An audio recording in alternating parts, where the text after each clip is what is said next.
అందుకు మీరు సిద్ధంగా ఉండాలి. ఆ తర్వాత మిమ్మల్ని అభివృద్ధి చేయడానికి నేను సిద్ధంగా ఉన్నానని చెప్పి నేను మీకు తెలియజేస్తున్నా.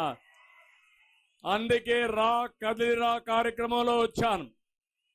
ఇప్పుడు పిలిపిస్తున్నా. నేను చాలా సంతోషంగా కూడా ఉన్నా. నేను ఒక పిలిపిస్తే ఇన్ని లక్షల మంది, ఇన్ని లక్షల చేతులు, అదే మరిగా ప్రతి ఒక్కరు కూడా ఇంత సమర్థవంతంగా నాకు రెస్పాండ్ అయ్యారంటే చాలా ఆనందంగా ఉంది. తాకట్టులో ఉన్న బంగారాన్ని విడిపించి ఆ రోజు ఆన్లైన్ రేటుకే మేము కొంటాం. Sharma gold company. గర్వపడుతున్నా. ఎక్కడ లేని శక్తి నాకు వచ్చింది ఈరోజు. తమ్ముళ్ళు, ఎప్పుడు నేను ఒకటే ఆలోచిస్తా, 20 సంవత్సరాల తర్వాత ఏం జరుగుతుందో ఆలోచించి ఈ రోజే ప్రారంభించే మనస్తత్వం నాది. అవునా కాదా అని మిమ్మల్ని అడుగుతున్నా. కొంతమంది నా విషయంలో వయస్సు గురించి మాట్లాడుతున్నారు.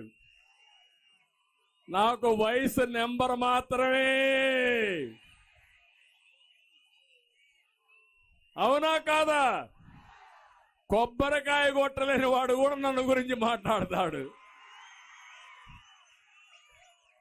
ఒళ్ళు వంచలేని వాళ్ళు కూడా నన్ను గురించి మాట్లాడతారు. నాకు ఒక ట్రాక్ రికార్డు ఉంది. హైదరాబాద్ అభివృద్ధి చేసిన ట్రాక్ రికార్డు నాది. అవునా కాదా?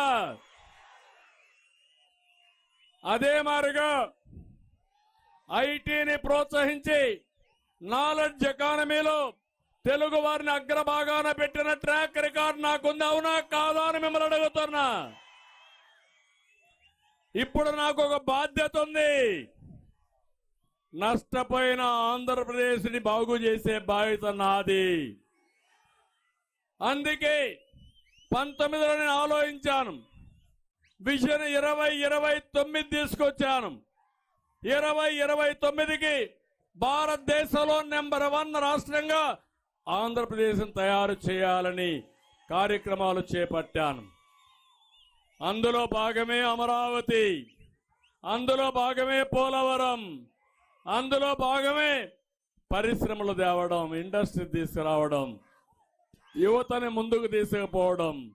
కానీ అవన్నీ కూడా దుర్మార్గుడు వచ్చి విధ్వంసం చేసే పరిస్థితికి వచ్చాడు.